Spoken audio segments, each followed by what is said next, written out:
로케이션, 타임 그리고 파이낸스예요. 입지하고 이제 시점하고 타이밍, 시점? 금융이에요.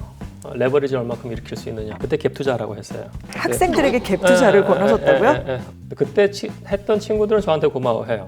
요즘 학생들한테는 조언을 안 하고 있습니다. 지금 불확실성이 너무 커요. 예. 그냥 단도직입적으로 올해는 집을 살 수도 있는 타이밍인가요? 부동산에 대한 관심은 정말 식지가 않는 것 같습니다. 그리고 많은 사람들이 항상 궁금해하는 주제 중에 하나인데요. 오늘 머니올라에서는 부동산 트렌드 2024라는 책을 올해도 내신 서울대학교의 김경민 교수님 모시고 짚어보도록 하겠습니다. 이런 제목을 잡아봤어요. 어쩌다 아직도 집이 없는 당신에게. 네, 나름 열심히 살았고 열심히 모았는데 시운이 안 따라주면은 그렇죠. 그렇죠. 특히 최근 몇 년 동안은 그럴 수 있는 소지가 다분했던 것 같다는 생각이 들어서요. 그렇죠. 그러니까 사실은 이게 우리가 부동산 할 때 로케이션 얘기를 하잖아요. 근데 제가 봤을 때 그게 아니고 로케이션, 타임 그리고 파이낸스예요. 입지. 입지하고 이제 시점하고 타이밍, 시점? 그다음에 금융이에요. 레버리지 얼마큼 일으킬 수 있느냐. 레버리지. 그래서 이제 결국은 이 로케이션은 뭐 정보화 시대니까 어느 정도는 로케이션에 대해서는 알아요. 근데 문제는 뭐냐면 이 타임에 대해서 사람들이 그 시점을 사람마다 좀 다르게 보는 거라고 생각을 해요. 개인적으로 봤을 때는. 그러니까 뭐 제 제자들 같은 경우에 제가 예전에 한 2010년대 초중반에는 사실은 그때 갭 투자라고 했어요. 갭 투자. 2013년, 14년 뭐 그때 학생들에게 갭 투자를 권하셨다고요? 마지막 집 살 수 있는 기회니까. 그때 했던 친구들은 저한테 고마워해요. 그래서 그거는 사실은 결국은 이제 그 시점에 대해서 어느 정도 과감하느냐 하고, 그다음에 아까 제가 파이낸스 말씀만 드린 게 좀 문제인데, 그게 이제 자기 돈일 수도 있고 아니면 부모님 돈일 수도 있고 뭐 다양한 이 자기 자본이 있어야 될 거잖아요. 부동산이 큰 거니까. 네. 거기에 따라서 좀 다른 거죠, 사실은요. 요즘 학생들한테는 무슨 조언을 해주세요? 요즘 조언을 안 하고 있습니다. 왜? 그 이유는? 변수가 많고 지금 시점이 아직 정리가 덜 됐어요. 그러니까 불확실성이 너무 많아서. 그러니까 예를 들어가지고 작년에 이스라엘하고 하마스 전쟁 날지 누가 알았어요, 사실은요. 그죠? 만약 그게 없다고 하면은 그 미국 연준에서 이자를 아마 지금쯤은 내렸을 수도 있을 것 같아요. 네. 그죠? 그럼 우리도 그거에 따라서 반응을 했겠죠. 근데 지금 어제 나온 뉴스 보면은 파월 의장이 3월 안 올 것 같고요. 그렇죠. 안 내릴 것 같고, 그죠? 거의 6월 이후로 넘어가는 맞아요. 건데. 네. 근데 이제 또 그것도 봐야 되는 거죠, 사실은요. 만약에 이스라엘이 이번에 하마스 다 무찔러 버리고 이제는 헤즈볼라하고 한판 붙겠다고 하면 또 얘기가 달라지는 거니까. 그러니까 지금 불확실성이 너무 커요.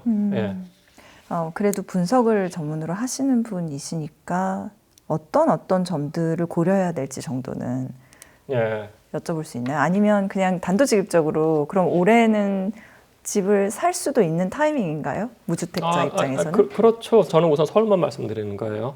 그 지방광역시는 지금 초과 공급된 데가 굉장히 많아요. 뭐 대구, 뭐 부산, 뭐 이런 지역들. 근데 그런 데는 사실은 공급이 초과인데 수요가 그렇다고 같이 올라가는 데가 아니잖아요. 그러니까 공급도 초과인데 수요가 더 같이 올라간다. 그럼 살 수도 있는 거죠. 근데 거기는 주변으로 인구가 빠지거나 굉장히 그러니까 평평한 상태인데 공급이 많기 때문에 상황은 그런 거고, 서울 같은 경우에는 명확관화예요. 지금 전세 가격 오르는 건 다양한 이슈가 있습니다만은 그 신규 입주 물량 부족이 있고 이게 계속돼요. 굉장히 위험한 시나리오지만은 그렇게 본다고 하면은 어느 정도 자금력이 갖춘 사람들을 봤을 때 부동산과 부동산 시장을 둘러싼 금융 경제 시장이 안정화됐다고 하면은 들어갈 수 있는 여건이 돼버리는 거예요. 그렇기 때문에 지금은 서울 같은 경우에는 굉장히 주시해서 봐야 돼요. 단순히 매매 가격만 봐서도 안 되고 전세 가격도 같이 봐야 돼요. 그렇죠. 왜냐하면 전세가 강력한 그 갭 투자 수단이 될 수밖에 없어요. 그러니까 예를 들어서 이거예요. 그러니까 강남 같은 경우에 지금 규제 지역이기 때문에 LTV 50%밖에 안 나오거든요. 그럼 10억 주택을 산다고 했을 때 5억 대출 끼고 자기 돈 5억이 있어야 되는 거예요. 그죠? 근데 강남에서 만약에 10억짜리인데 전세가 7억이 들어간다고 치워보자고요. 그럼 자기 돈 3억만 있으면 돼요. 네. 그죠? 그랬던 때가 있었고. 그렇죠. 3억만 들어가는 거고. 그러니까 우리가 A랑 B랑 보자고요. 전세로 했을 때는 자기 돈 3억만 들어가요. 다달이 들어가는 이자도 없어요. 전세 자기가 받았으니까. 근데 주담대를 자기가 사는 경우에는 자기 돈 5억 들어가야 되고 그러니까 주담대 5억에 대해서 이자도 내요. 그러면은 만약 본인 투자자라고 했을 때 A하고 B하고 뭘 하겠냐고요. 당연히 전자라겠죠. 전자를 가는 수밖에 없어요. 그러니까 다른 얘기지만 사실 저는 전세 없애야 된다는 생각을 하는 사람이기 때문에 전세가 있는 한 갭 투자는 계속 일어나요. 과거부터 계속 있었고 따라서 이 매매 가격하고 전세 가격이 어떻게 되는지 이 스프레드가 어떻게 붙는지가 굉장히 중요한 시점이 될 거예요. 예. 근데 교수님, 지난 시간에도 저희가 전세 사기 문제를 가지고 얘기를 했지만 이왕 전세 얘기 나온 김에 어떤 사람들은 그 전세가 서민들이 고가의 주택에 살면서 인프라나 주변 환경을 누릴 수 있는 좋은 제도라고 얘기하는 사람들도 있잖아요. 근데 교수님은 비판적이신가요? 굉장히 비판적이죠. 그럴 수밖에 없는 게 지난번에 말씀드렸던 건 전세 자체가 법률적 리스크가 있고 두 번째는 이게 금융상품이 지금 결합돼 버렸어요. 금융상품이에요. 그렇기 때문에 리스크가 없는 게 아니에요. 양 기자님 말씀하신 것처럼 그런 부분은 한 10년이나 20년 전 얘기죠. 근데 그때도 전세 사기 안 당하는 조건 하에서 그 얘기가 가능한 것이고 근데 지금은 전세를 그 누구도 자기 자금 100% 들어가지 않아요. 파이낸스를 일으켜서 들어가는 거기 때문에 그 얘기는 굉장히 맞지 않는 얘기가 된 것이고 전세가 존재하는 한 갭 투자가 항상 가장 좋은 투자 수단이 될 수밖에 없기 때문에 그러면은 이제 이 전세를 어떻게든 낮춰야 되는 노력을 정치권에서 해야 돼요. 저는 무조건 반전세화를 시키든지 제도화 시켜서 전세를 지금 허물어야 된다고 생각을 해요. 근데 현실은 역으로 전세가 폭등을 전망하셨잖아요. 그렇죠. 그러니까 현실은. 이게 현실 자체는 그렇기 때문에 굉장히 위험한 상황이 올 수 있기 때문에 이거 빨리 제도적으로 막아야 된다는 얘기예요. 전세가라는 게 지금 제가 봤을 땐 퍼펙트 스톰이에요. 서울 같은 데는. 예, 왜냐하면은 그 월세가 우리가 대폭등을 했잖아요. 인플레이션이 오면 가장 중요한 투자처는 부동산이에요. 무조건. 그거는 모든 도시에서 뉴욕 같은데 LA 마찬가지고요. 월세가 폭등을 해버리면 월세의 대체적인 전세 가격이 오를 수밖에 없는 거예요. 월세가 오르는데 전세가가 왜 안 올라요? 예? 그게 첫 번째고 두 번째는 전세는 무조건 입주 물량과의 싸움이에요. 입주 물량이 없는다고 하면은 전세 가격이 올라갈 수밖에 없어요.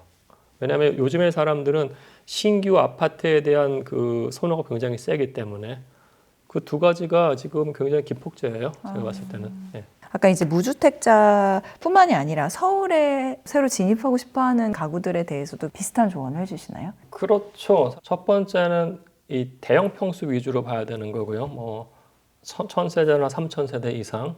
대형 평수요 아니면 대단지요? 대단지요. 대단지요. 대단지인데 대단지가 중요한 부분은 거기서 거래 샘플이 많이 일어나기 때문에 이게 결국은 그 안에서 거래된 것들이 실질적인 가격을 우리가 유추할 수 있는 거죠. 예를 들어서 500세대 같은 경우에 뭐 1년 전에 뭐 30평대가 10억에 거래가 됐는데 지금은 거래가 안 될 수가 있어요. 500세대는.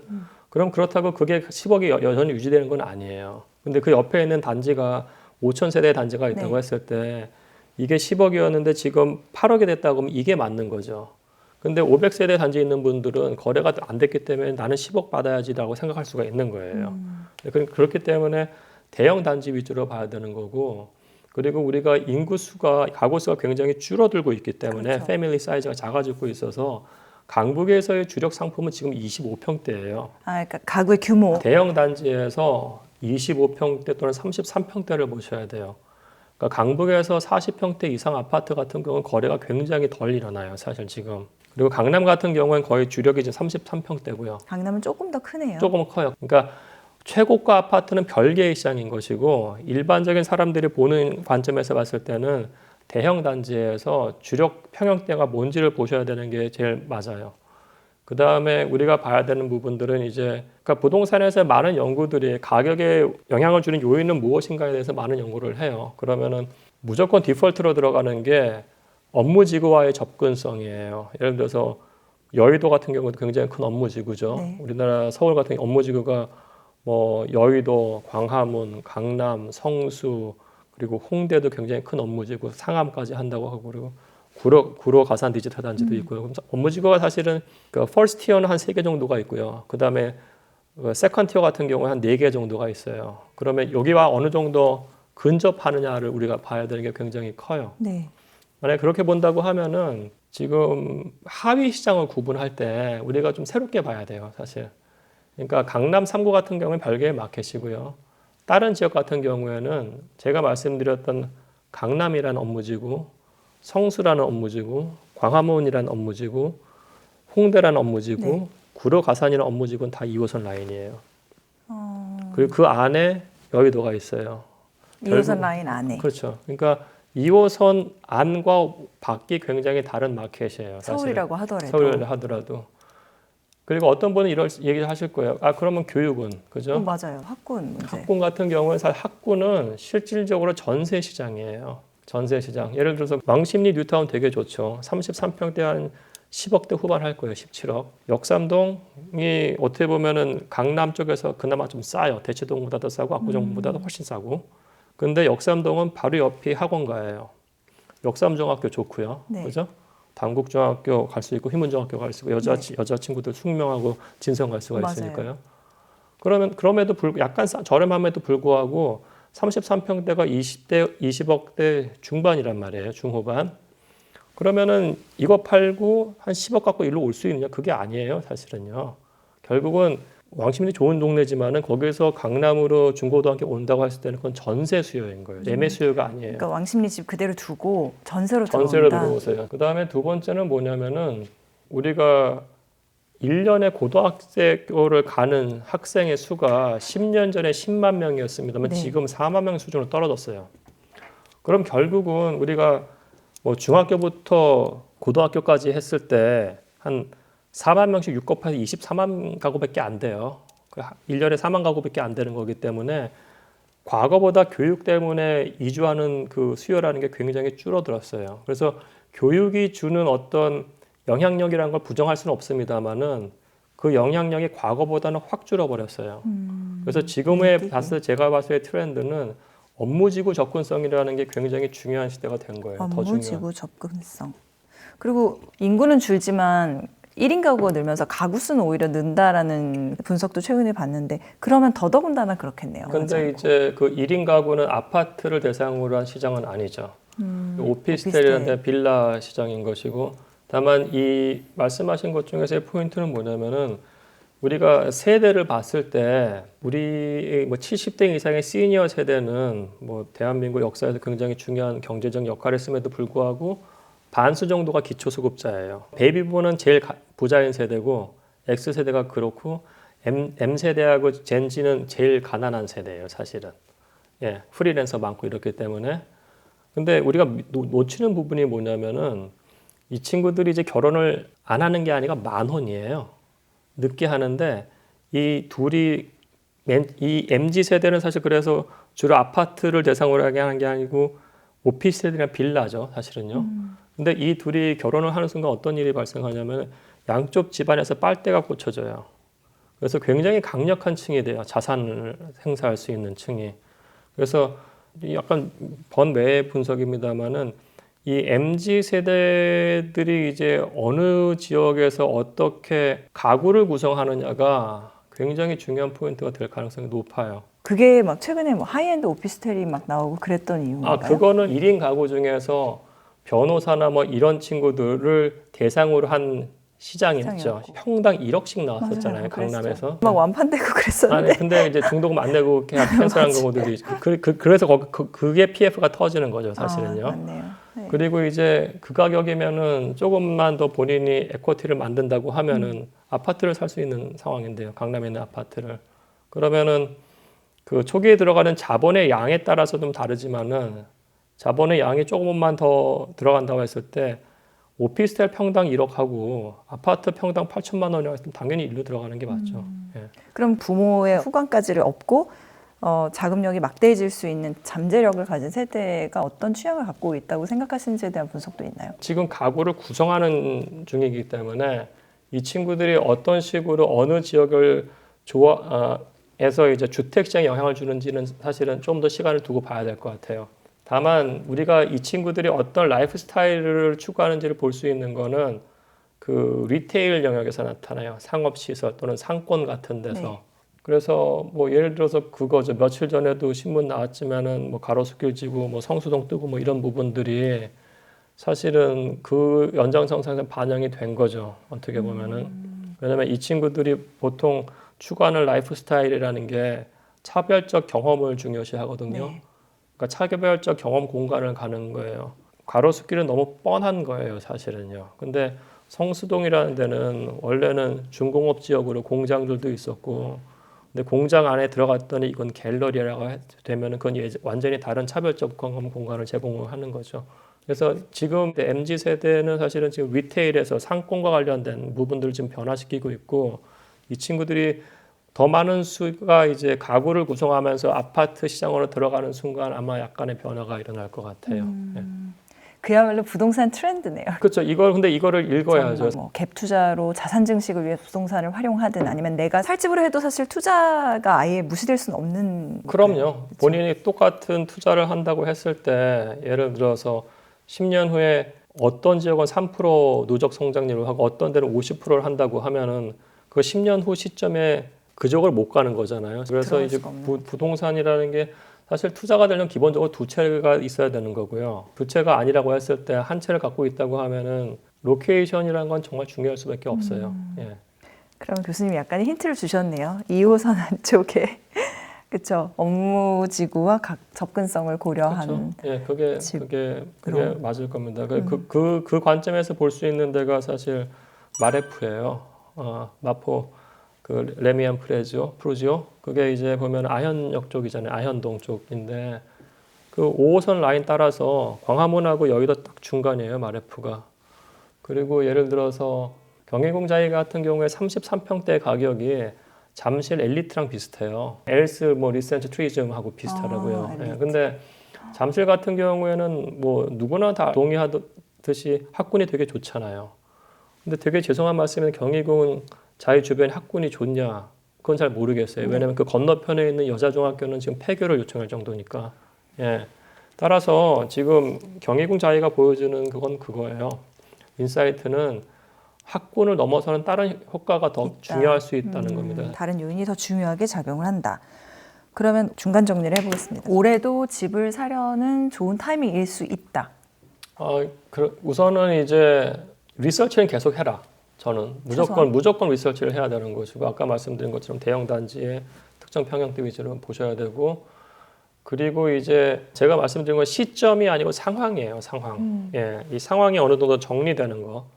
그래서 제가 봤을 때는 어느 정도 정리가 거의 다 온 것 같아요. 사실은. 지금. 예, 그래서 근데 부동산이라는 게 기본적으로 위험 자산이기 때문에 이 정리되고 그 다음에 들어가는 게 맞고요. 그리고 지금 아무리 정보 유통 속도가 빠르다 하더라도 금리 인하가 됐다고 그 다음날 갑자기 가격이 10% 오르고 그러지는 않아요, 사실은. 그러니까 상황이 정리되는 걸 보시고 다만 그 전까지는 본인이 리서치를 많이 해야겠죠. 대형 단지 위주로 서울에 엄청나게 많이 있으니까 3,000세대 이상도 한 30개가 있으니까 그렇게 리서치를 하고 이제 상황이 정리된 걸 보고 들어가야죠. 들어가는 건 사실 결단의 문제인데 상황이 정리된다라고 하시는 데서 그 상황으로 가장 중요하게 봐야 될 요인은 역시 금리 금리죠. 인하, 미국 금리 인하 관련된 시점이요. 네. 그리고 그 다음에 저희가 예측 불가능한 변수들에 대해서는 뭐 이스라엘 하마스 사태라든지 그런 부분들 말고도 PF 사태도 있고 그런 것들은 사실 개인 입장에서는 판단하기가 그렇죠. 근데 이제 PF 사태 같은 경우가 이제 그게 굉장히 안 좋은 쇼크잖아요. 그럼 안 좋은 쇼크가 오면은 무조건 국고채가 발작을 해요. 특히 국채 10년물을 보셔야 돼요. 그래서 사실은 지금은 기준금리보다 국고채 10년물을 보는 게 더 맞아요. 지금도 제가 알기에는 기준금리보다 국고채 10년물이 좀 낮거든요. 선반영이 된 거예요. 그러니까 국고채 10년물이 떨어지면 6개월 후에 기준금리가 떨어지고 있기 때문에 선반영이 된 거예요. 근데 만약에 PF 사태가 빡 터졌다. 그럼 레고 사태랑 비슷할 거예요. 갑자기 국고채 10년물이 4% 하던 게 7%까지 갔다가 근데 이게 어느 정도 순간부터는 다시 떨어지기 시작을 할 거예요.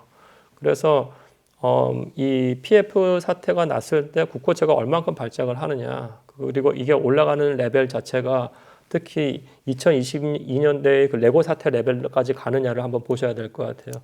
그 레고 사태 레벨로 갔을 때 그 기간 동안 가격이 어느 정도 떨어졌는지 하고 그게 어느 정도 유지됐는지를 보셔야 돼요. 예.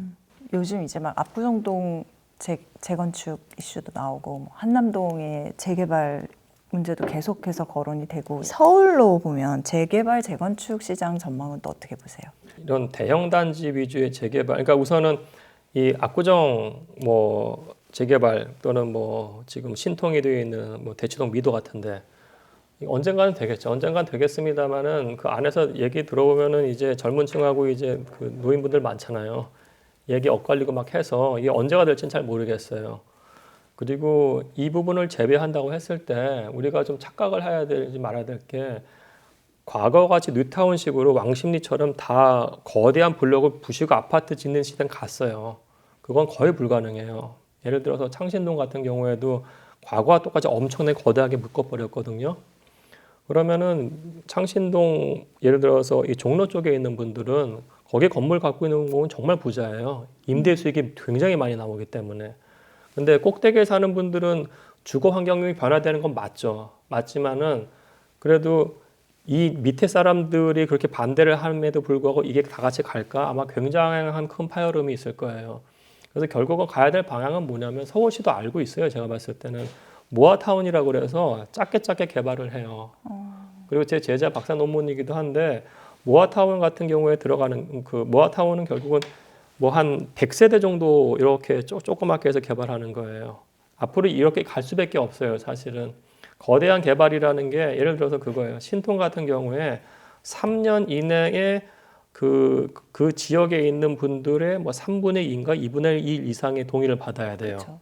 그 다음에 청산하고 계획 세우고 시공하고 어쩌고 저쩌고 해요. 그럼 벌써 3년 플러스 실질적인 도시계획 개발은 그 이후기 때문에 3 플러스 5 또는 7 한 8년에서 10년 걸리는 거예요.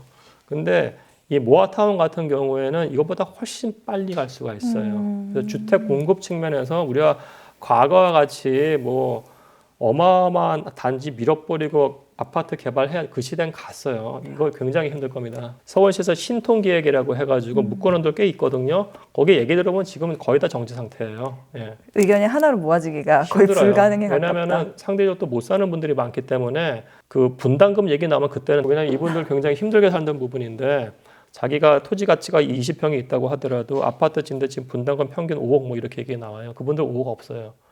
예, 그러니까 우리가 서울시에서 거대한 그림으로 뭘 그린 건 좋은데 그건 이미지가 좋은 것이고 실질적으로 이분들의 주거 환경 개선을 위해서는 다른 방식으로 가야 돼요 지금.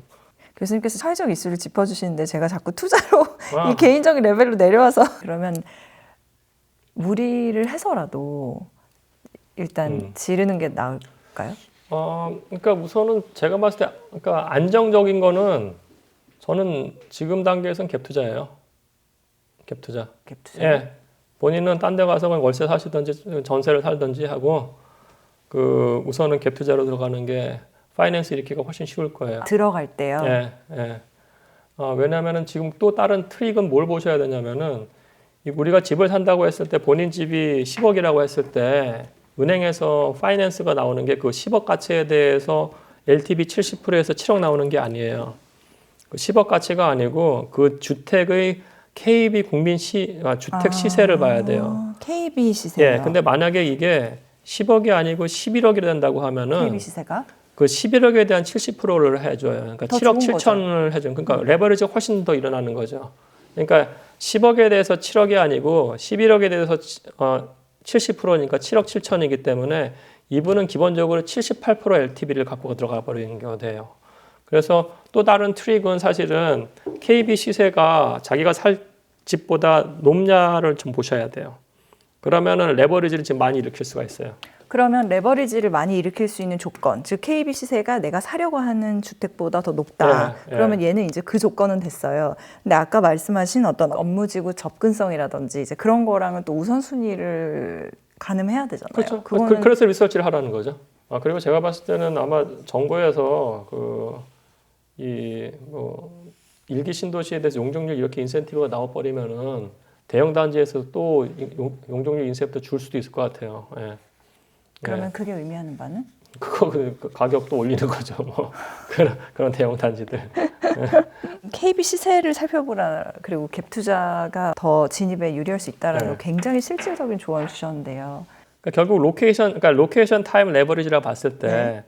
로케이션은 뭐 지금 2호선 안을 우선 보시는 게 되게 중요해요. 예. 그리고 2호선 외곽 같은 경우에는 사실은 경기도권하고 굉장히 직접적인 영향을 받아요. 예를 들어서 강북구나 도봉구 같은 경우에는 의정부하고 생활권이 비슷해요. 의정부에서 엄청나게 많이 져버리면 여기는 같은 서울이어도 가격이 다를 수밖에 없어요. 네. 그래서 로케이션 측면에서 우선은 2호선, 그러니까 2호선이라고 2호선 앞만 보시는 게 아니에요. 2호선과 붙어 있는 지역들도 보셔야 되는 겁니다. 사실은 로케이션 그거고, 그 다음에 두 번째는 이제 이 타임인데, 타임 같은 경우는 아까 말씀드린 것처럼 이게 지금 단계에서는 불확실성이 너무 많기 때문에 이 상황이 정리되는 타임을 보셔야 되는 게 맞고, 그럼에도 불구하고 이 국고채 10년물의 어떤 움직임, 이게 굉장히 중요할 것 같고요. 그리고 그 다음에는 이제 이 레버리지인데, 레버리지가 아까 말씀드린 것처럼 그 실거래가보다 KB 시세가 높냐. 네. 네. 그러면서 2호선 안에 있다고 하면은 그 물건은 투자하기 나쁘지 않은 거죠, 사실은요. 네. 내가 살 집과 투자라는 두 마리 토끼를 다 잡을 순 없을까. 월세 살면서 갭 투자를 해라라고 하면 약간 분리되는 느낌도 들거든요. 약간 몸테크를 하는 느낌이 들고. 그래서 파이낸스 플랜을 잘 짜야겠죠, 사실은요. 예를 들어서 뭐 이럴 수는 있는 거죠. 투자는 뭐 2호선 안쪽에 서울로 하되 생활 여건은 분당이라든지 경기도권의 신도시 굉장히 좋잖아요.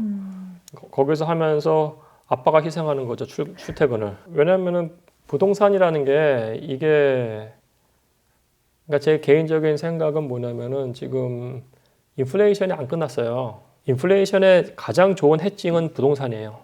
왜냐하면 인플레이션이라는 게 재화인데, 재화의 가치가 떨어진다는 건 재물의 가치가 올라간다는 거예요, 사실은. 그죠?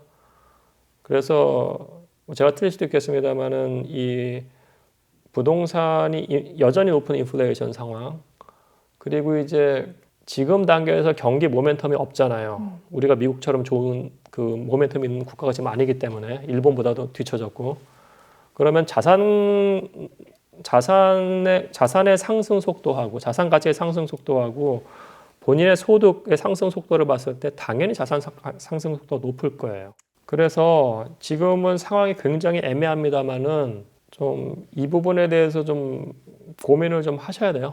제가 봤을 때는 고민을 하시고, 뭘 이런 분들도 계세요. 지금 사람들의 소득을 봤을 때 이 가격이 말이 돼? 맞아요. 예. 많이 그렇게 생각하시죠. 그렇게 많이 하는데 10년 전만 하더라도 자기 소득이 1억이 있으면은 전 세계적으로요 30%까지 주택 가격에 쓸 수 있다고 생각했어요. 즉 1억을 벌면은 3천만 원 정도는 자기가 월세로 내든지 3천만 원을 주택담보대출 이자로 내는 게 괜찮다고 봤는데, 그게 10년 전부터는 40%예요. 글로벌리 좋은 도시들은. 그러면은 똑같은 1억이어도 4천만 원까지 월세 내든지 4천만 원까지 지금 대출 이자 갚던 게 오케이인 거예요. 그걸 어포더블 하다가 봐요. 근데 이게 아마 더 높아질 가능성도 있어요. 그거를 보여주는 데가 뉴욕이에요, 지금. 예, 뉴욕이요. 뉴욕에서 변호사가 양쪽에서 2억 벌어봤자 집세 내고 어쩌고 저쩌고 하면 굉장히 애매해요. 빠듯해요, 예, 삶이. 예. 우리도 그렇게 갈 가능성이 기본적으로 거시경제 여건상 가능하다. 가능성이 있어요, 서울의 경우에. 그래서 정책 당국에서 지금 굉장히 좀 가격을 누르기 위해서 전세를 반전세화 하든지 아니면은 지금 강력한 공급 대책이 실질적인 게 나오든지, 아니면 분양 시장을 거대하게 열어서 구축에서 돌아가는 시장의 수요를 이쪽으로 옮겨버려야 돼요. 예. 안 그러면은 다음 대선은 부동산 이슈가 굉장히 클지 몰라요. 대한민국 부동산의 특수성이라고 할 만한 게 어떤 게 있을까요? 사람들이 약간 착각하는 게 대한민국 사람들만 부동산 좋아한다고 생각하시면 안 돼요. 그 중국 사람들에게 하면 너희들 중국인들이 얼마나 부동산 좋아하는지 모르지부터 얘기해요. 그럼 제가 아는 동경대학 교수 얘기하면 너희들 일본 사람들 부동산 좋아하는 거 모르지 얘기해요. 그러니까 부동산을 좋아하는 거는 그 어떻게 보면은 모든 사람들이 갖고 있는 심리적에 깔려 있는 거예요. 그리고 부동산을 경시해서는 안 되는 게, 부동산을 갖고 있어야지 자영업자가 파이낸스를 일으킬 수 있어요. 부동산은 자기가 주택이 있어야지 뭔가 대출을 일으켜서 자기 비즈니스를 할 수가 있다고요. 따라서 부동산을, 주택을 리빙하는 것이지 내가 뭐 바잉하는 게, 그런 말도 안 되는 생각을 버리셔야 되는 거고, 지금 굉장히 상황이 굉장히 불안정하기 때문에 제가 뭐 단정적으로 부동산을 사라는 말씀은 못 드립니다만은, 상황을 봐셨을 때 본인이 여건이 된다고 했을 때 부동산을 사야 된다는 마음을 항상 갖고 있어야 되는 거예요. 예. 그걸 놓치는 순간 그 다음엔 자산 격차가 그냥 커버려요. 교수님 부동산 트렌드 책을 계속 내고 계신데 그걸 통해서 사회에 어떤 도움을 주시고 싶으신지. 제가 하고 싶은 건 사실 오픈 데이터 운동이었어요. 그러니까 부동산 데이터하고 이런 거를 조금 더 오픈해서 사람들이 부동산 시장에 대해서 그 부동산 시장을 읽는 시각 또는 데이터 같은 것들을 좀 더 알려주면 좋을 것 같다는 생각을 해서 쓰는 거고, 이제부터는 제 제자들과 공조를 진짜로요? 하면서 못 쓰겠어요. 네, 어쨌든 항상 좋은 정보뿐만이 아니라 메시지를 또 함께 주시려고 해주셔서 감사하고요. 부동산 문제는 앞으로도 계속 뭐 발생할 소지들이 많아서 주로 이렇게 개인에게 피가 되고 살이 되는 이슈로 모시고 싶습니다만 또 사회적으로 짚어봐야 될 이슈들이 발생할 때는 저희 머니올라에 시간을 내주시면 감사하겠습니다. 알겠습니다. 오늘 말씀 잘 들었습니다. 감사합니다. 고맙습니다.